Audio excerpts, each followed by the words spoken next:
So guys, ito nga po na may nagdala dito sa ating shop na magpaparepair po ng DVD player na ginagamit niya sa kanyang videoke. So guys, ang issue po niya ay nagno-notice. So tingnan po natin, nilagyan po natin siya ng tape para di tayo maka-copyright. So waiting po natin tayo mga guys kung talagang siya ay nagno-notice. So yan guys, tingnan po natin, check po natin. Yan po talaga nagno-notice. So ang gagawin natin guys dito ay bubuksan po natin. Check po natin kung anong problema niya. So ito po, samahan po nyo guys. So yan po, nabuksan na po natin. Talaga nakita ko po kalawang. Yan po guys, kinakalawang po yung gilid. So na-stuck po ito malamang. Kaya po ay hindi gumagana kanya lens. Hindi po kumbaga hindi siya napapangsyon. So kailangan po natin siyang palitan. So ito nga po guys, papalitan na po natin.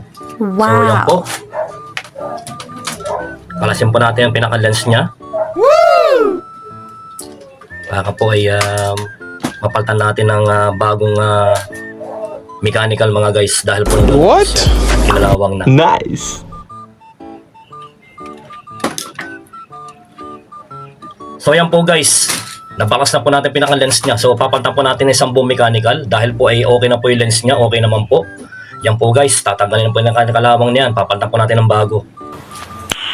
Nice. A few moments later. So yan guys, nabuo na po natin. Napagana na po natin ang DVD player na atin i-repair. So yan po guys, waiting po tayo kung talagang magsi-0-0 na siya. So yan po yung ating pinagpalitan.